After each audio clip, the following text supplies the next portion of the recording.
Hello, my name is Brennan and welcome to Musings of the Mind.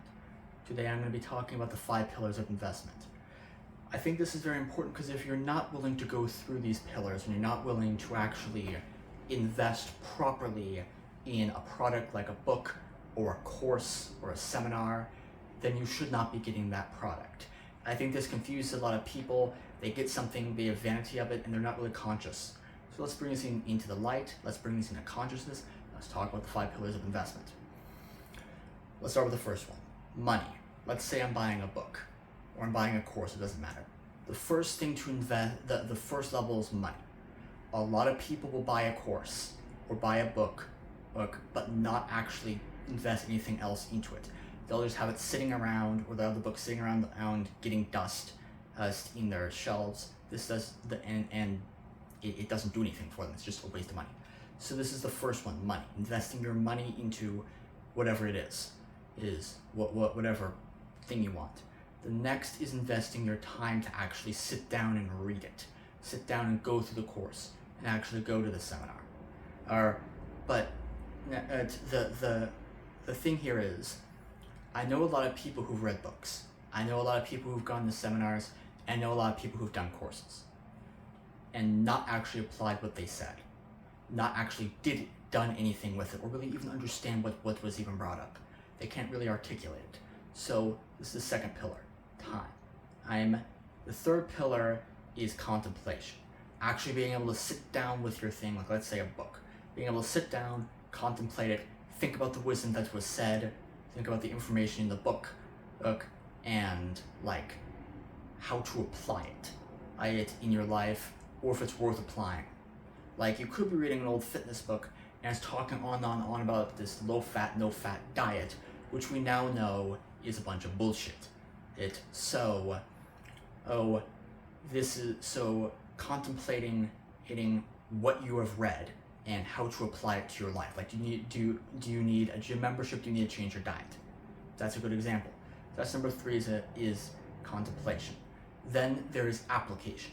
Actually taking the wisdom that you've contemplated, that you've gone through, and applying it in your life, such as getting a gym membership if you don't already have one, and going to the gym and changing your diet. This would be an example of the fourth pillar. And the 5th one, probably the most important, is consistency. Not just doing it once, but repetitively doing it, making it part of your life, actually integrating the information and the wisdom in the book into your life, so that it actually changes your life. Otherwise, what's the point? If you're not willing to go through these 5 steps of investment into a product, like a book or a seminar or a course, then you probably shouldn't be getting it. Like, here's a good example. Let's say you invest the money to get an online language learning course. This is the first level investment, investing the money. Then there is investing the time to actually listen to the seminar, to actually listen to the presentation, and then the third level would be contemplating, actually thinking about what was said. Can you articulate it? What's the differences between the language being taught and my own native language? Trying to integrate it.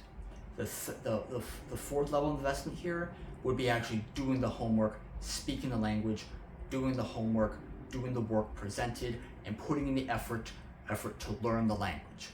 And the 5th and final level investment would be doing this consistently. Would be consistently working until you've integrated that language into you, until you can speak another language. And if you're not willing to go through these 5 steps, then you probably shouldn't be buying this course. If you're not willing to go through at least the 4 steps, then you shouldn't be getting it, because what's the point? It's not going to do anything for you. So think about these 5 steps before buying any course or book or information product. I think that really covers what I'm saying here. First, money, then time, then contemplation, then application, and then consistency. Thank you very much for listening. Have a great rest of your day. Goodbye.